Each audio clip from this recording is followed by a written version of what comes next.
The champagne bottle never should have slipped from my hand, yet it did, crashing into glittering pieces across my kitchen tiles. But I barely noticed the noise. All I could hear was my son's voice coming through the phone I'd accidentally left on speaker. Make it clean. Quick. Something that looks like an accident. For a moment, I forgot how to breathe. I stood there 62 years old, heart pounding against my ribs, holding a lottery ticket worth more money than I'd seen in a lifetime. $30 million. A miracle. A blessing. And apparently, a death sentence. My name is Margaret Foster, though everyone calls me Maggie.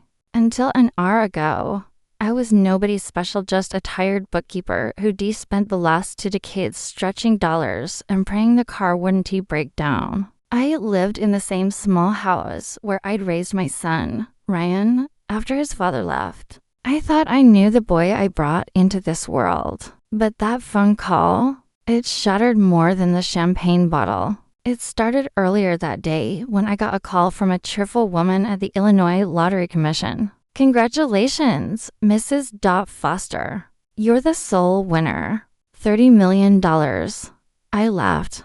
I cried. I thought God had finally decided to give me a little sunshine. And of course, the first person I wanted to share the news with was Ryan. He didn't answer my call. No surprise, he ran a construction company and was always busy. So I did something spontaneous, something mothers do when love blinds them to warning signs. I drove to his big, perfect house in Riverside with a bottle of cheap champagne and a heart full of joy. I let myself in with the spare key he'd given me years ago. I was ready to celebrate, ready to see pride in my son's eyes, ready to imagine a future where neither of us had to worry again. But as I stepped quietly down the hallway toward his office, the words drifting out of that room froze me in place. She just won $30 million. We need to do this fast.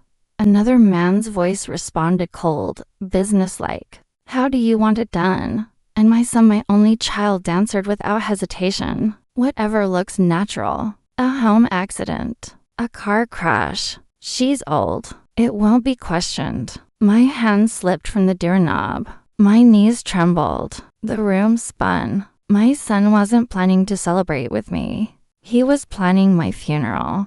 But what I didn't know yet was that this wasn't just betrayal. This was the opening move in a much bigger, darker game, one where I wasn't the only pawn. Before sunrise, I would discover that my son's voice wasn't the only one plotting death, and the truth behind that conversation would be far more terrifying than I imagined. I didn't remember how I got out of that house. One moment, I was standing outside Ryan's office door, listening to him calmly describe how to end my life. The next, I was sitting inside my old beat-up Honda in his driveway, gripping the steering wheel so hard my fingers ached. Everything I'd poured into him, every sacrifice, every late shift, every scraped knee I'd kissed better, felt like a cruel joke. I'd raised him to be kind, to be strong, to be better.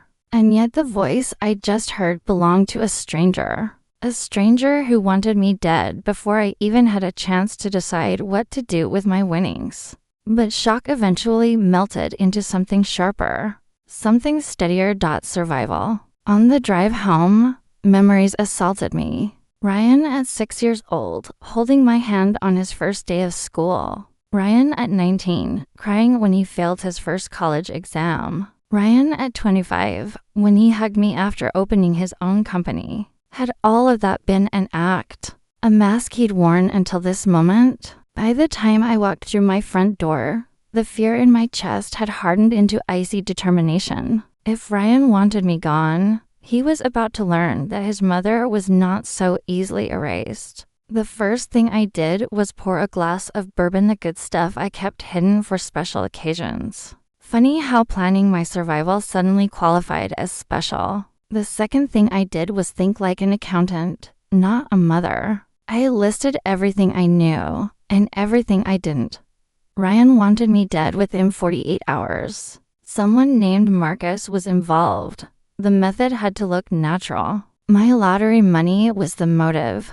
My son was not working alone. My phone buzzed. Ryan. Perfect timing. Hey, Mom, he said, all sugary warmth. Sorry I missed your call earlier. You said you had news. A twisted performance. A lie wrapped in fake concern. I'll tell you when we meet, I said lightly. Just some retirement paperwork I need help with. He chuckled. Paperwork can get confusing at your age. Don't worry, I'll help you sort everything. He thought I was helpless, fragile. He had no idea who he was dealing with. After we hung up, I grabbed my laptop and began researching every type of accidental death the authorities considered common. Car accidents, slips of fires, boating incidents. Then something clicked. Boating accidents. Unpredictable.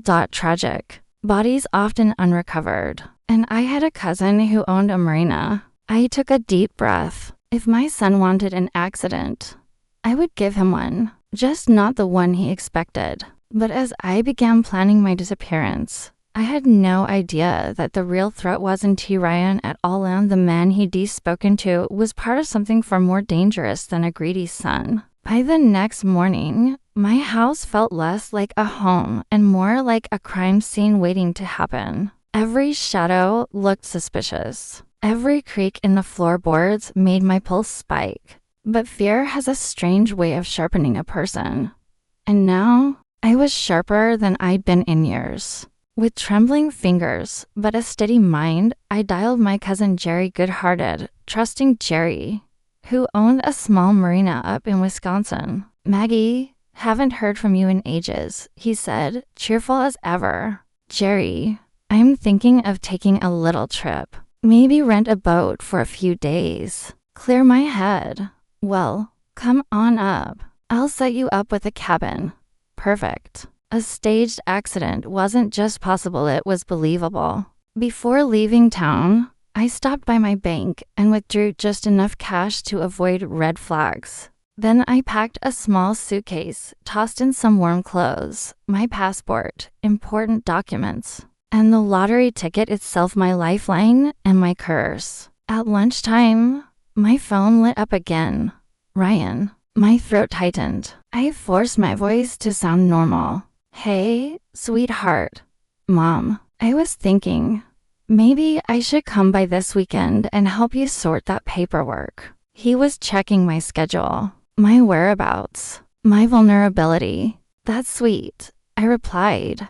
But I'm heading to Wisconsin tomorrow. Cousin Jerry invited me up. Silence. Then a shift in his tone. Wisconsin? That's sudden. Life is short, I said, and I need a break. He hesitated. Mom, just be careful.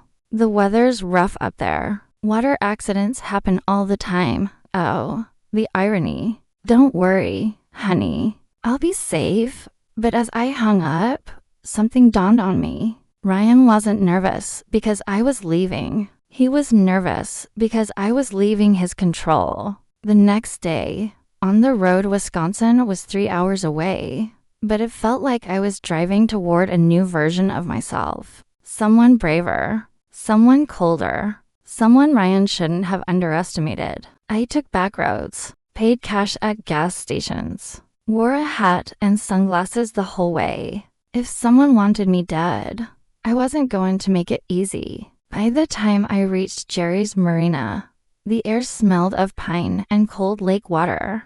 Jerry wrapped me in a hug, oblivious to the storm following me. Cabin's ready for you, Maggie, he said. Weather's turning this weekend, so stay close to shore if you head out. Of course, I smiled, but we both knew I wouldn't be staying close to anything, because just 24 hours later, the night sky over Lake Geneva would explode and the world would believe. Margaret Foster had died in a tragic accident she deplanned herself. But the real danger was only beginning. Jerry's cabin was small, quiet, and tucked beneath tall evergreens swaying in the wind, exactly the kind of place where a person could disappear without anyone noticing. I unpacked slowly, letting the silence settle around me. For the first time since hearing Ryan's voice plotting my so-called accident, I felt a sliver of control return. But peace wasn't the goal. Disappearance was. That evening, I took the small motorboat Jerry rented me out onto the lake.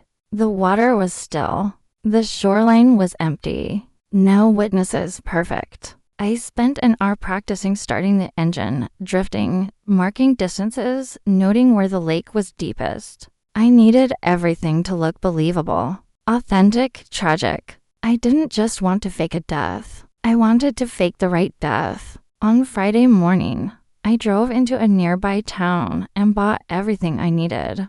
Waterproof bags, cheap clothing that didn't match my usual style, a burner phone, and oddly enough a mannequin from a clothing store. The teenager at the counter didn't ask questions. He just bagged my purchases, probably thinking I was some eccentric and decorating for Halloween. Back at the cabin, I dressed the mannequin in my clothes, my shoes, my jewelry, my locket. From a distance, she looked unsettlingly like me, a ghost of the woman I was about to stop being. That evening, I called Ryan. "Hi, honey," I said warmly. "I'm heading out for some evening fishing. Jerry says sunset is the best time." His voice tightened, barely noticeable, unless you were listening for stress the way I was. "Mom, please be careful. The weather is getting rough. Don't go too far."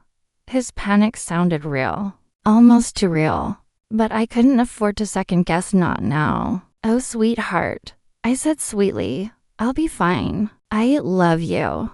"I love you too," he said quickly. "Only one of us minute." The fake death at 8:30 p.m. The lake was ink black. The air had teeth. I launched the boat with the mannequin sitting at the wheel, her stiff plastic hand positioned just right. Then, wearing a wetsuit under my clothes, I eased myself into the frigid water.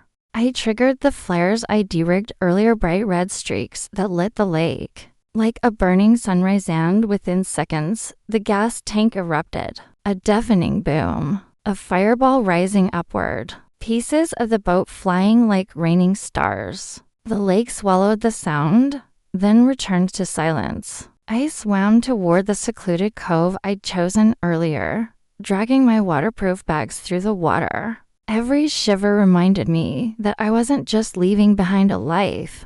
I was stepping into a war. By the time I reached shore, the emergency crews would be on their way to the explosion. Investigators would find debris, the melted remains of my locket, and absolutely no body. Margaret Foster would officially be declared dead, but the woman crawling out of the lake that night, she wasn't dead. She was just getting started. Because while everyone believed I died tragically on Lake Geneva, the truth was far worse. The people hunting me were only part of a much bigger operation, and I was about to uncover it piece by piece. By the time I reached the secluded cove, every muscle in my body screamed. The cold water had bitten through my wetsuit, and my lungs felt like cracked glass. But I was alive in a world that now believed I wasn't. I collapsed on the rocky shore, staring up at the sky as flashing red emergency lights danced faintly in the distance.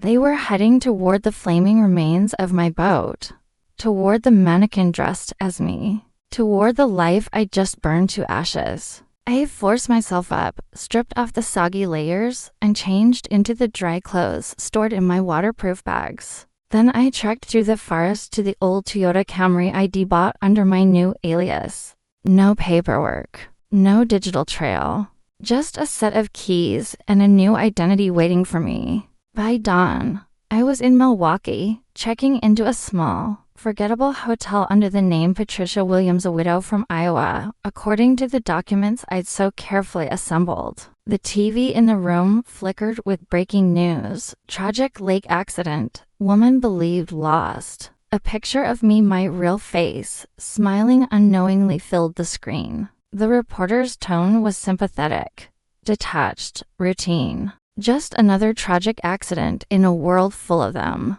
I didn't expect tears to come, but they did. Not because I mourned the woman on the news, but because the world did. My phone, Margaret's phone, buzzed. I'd waterproofed it, and somehow it survived. I played the voicemails with shaking fingers. Ryan's voice filled the room. Mom, they found the boat. They found pieces of it. Please call me back.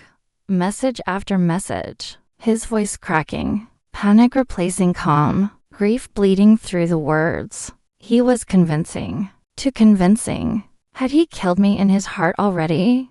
Or was he desperate because he'd failed to kill me? And then came Amanda's voice, soft, trembling. Margaret, we're praying you're alive. Ryan is falling apart.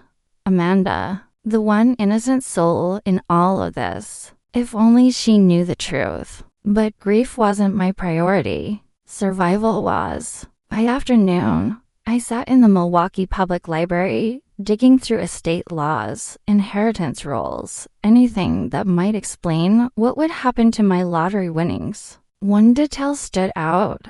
If an individual dies before the funds are transferred, the winnings are passed to the estate, meaning Ryan would inherit every penny. He must have known that. He must have counted on it. But something didn't sit right. Something gnawed at me. And when I started researching the name Marcus and the company Ryan had mentioned Midwest Protection Services, what I discovered didn't he just frighten me. It changed everything. Because it turned out the man I thought my son hired. Wasn't he just a hitman? He was part of a criminal network targeting elderly people who came into money. And Ryan wasn't their first victim.